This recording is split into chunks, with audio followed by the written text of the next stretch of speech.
ራሳችሁ እንግዳ ሆናችሁ ታውቃላችሁ?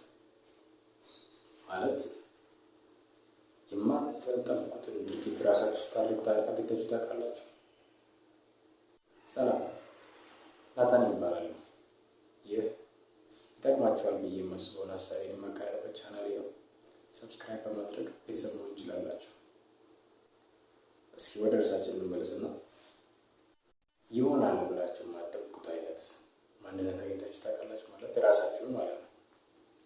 ብዙ ጊዜ ይህ ነገር በቲኔጀሮች ላይ ይስተዋላል እና እንዴት ነው ይህ ነገር ማለት አሁን ለምሳሌ ሁለት ተቃራኒ ሀሳቦች አእምሯችን ላይ ተፈጥረው አንደኛው በዚህ አንደኛው አድርግ አታድርግ ሊሆን ይችላል።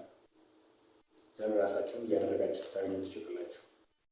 ራሳችሁን ግን በፍጹም አላደርገውም ብላችሁ የምታስቡት አይነት ድርጊት ሊሆን ይችላል በሰዓቱ። ታዲያ እንዲህ አይነት ሀሳቦች በሚፈጠሩ ሰዓት እኔ ብላችሁ የምታስቡት ሀሳብ የትኛው ይመስላችኋል? እስኪ ሀሳባችሁን ኮሜንት ላይ አስቀምጡልኝ እና እስኪ ራስን ማወቅ የሚለውን ሀሳብ ዛሬ እንወያይበት። ራስን ማወቅ ወይም ደግሞ ራስን መረዳት ያለው ጥቅም ምንድን ነው? ጥቅሞቹ ምንድን ናቸው የሚለውን ሀሳብ ዛሬ እንወያያለን።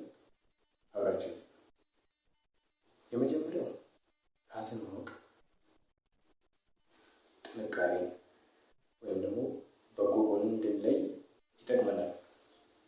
ለምንድን ነው ይህ መለየቱ? ምንድን ነው ጥቅሙ? በጎ ጎናችን ብለን ብንል አንደኛ በጎ ጎናችንን አወቅን ማለት የትኛው ቦታ ላይ ተግባራዊ ብናደርገው ተጠቃሚ እንደምንሆን ወይም ደግሞ ስኬታማ መሆን እንደምንችል እንረዳለን።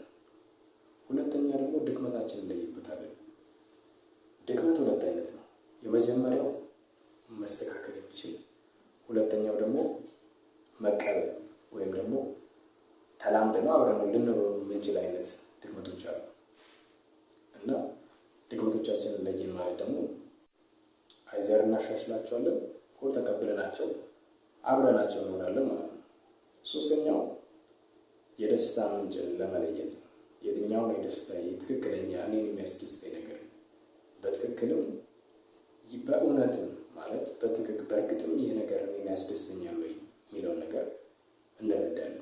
ያ ማለት ደስተኛ መሆን መቻል ማለት ስክሮል ማድረግ ምናምን አይደለም። በትክክልም ከማንነታችን ጋር ተዋህዶ ሊያስደስተን የሚችሉ ድርጊቶችን እንለያለን ማለት ነው።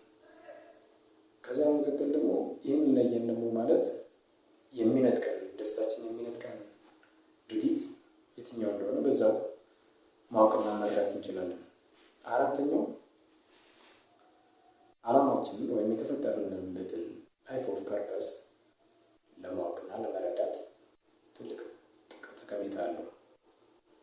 መቼም የሰው ልጅ ሆነን በዚች ዓለም ላይ እስከመጣን ድረስ የሆነ ዓላማ አለን። ስለዚህ ይህንን ዓላማችንን ለማግኘትና እሱን አቺቭ ማድረግ